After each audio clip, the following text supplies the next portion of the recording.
Santhosh sir interview പറഞ്ഞത് 2 കോടിയാണ് പുള്ളിയുടെ പ്രതിഫലം. സോ ഒരു പുതിയ ഡയറക്ടർക്ക്, മ്യൂസിക് ഡയറക്ടറിന് അത്രയും പേയ്മെന്റ് ഉള്ള ഒരാളെ കൊണ്ടുവരാനൊക്കെ സന്തോഷ് സാർ ഭയങ്കര സപ്പോർട്ടീവ് ആയിരുന്നു.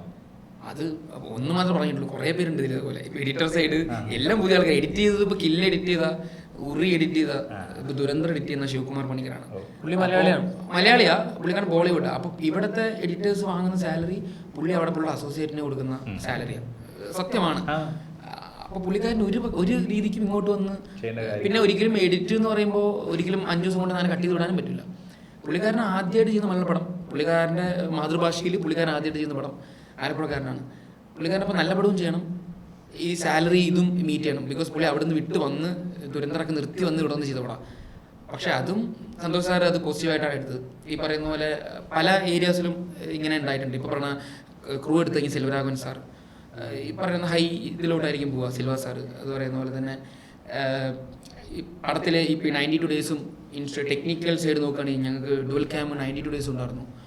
ഞങ്ങൾക്ക് കബഡി പോർഷൻസും സ്റ്റണ്ടും ഒക്കെ ഷൂട്ട് ചെയ്യാനായിട്ട് ട്രിനിറ്റി എന്നുള്ള എക്യുപ്മെൻ്റൊക്കെ ഫുൾ ടൈം നമുക്ക് അവൈലബിൾ ആയിരുന്നു. സോ അങ്ങനത്തെ കാര്യങ്ങളിലൊന്നും ഒരിക്കലും ഒരു പിടിവാശി ഒന്നുമില്ല. അതൊക്കെ ഭയങ്കര ബ്ലെസ്സിങ് ആയിട്ടാണ് ഞാൻ ഫീൽ ചെയ്യുന്നത് ആസ് എ പ്രൊഡ്യൂസർ സൈഡ്. അതുണ്ട് അതൊക്കെ പറയും, എന്നെ ചീത്തയൊക്കെ പറയും. എന്നെ ഏറ്റവും കൂടുതൽ ചീത്ത പറഞ്ഞ സന്തോഷ് സാറാണ് തോന്നുന്നത്. പക്ഷേ പുള്ളി അങ്ങനെ പറയുന്നത് ഞാൻ കുറച്ചുകൂടെ ശ്രദ്ധിക്കാനും കുറച്ചുകൂടെ കാര്യങ്ങളൊന്ന് പഠിക്കാനായിട്ടാണ്.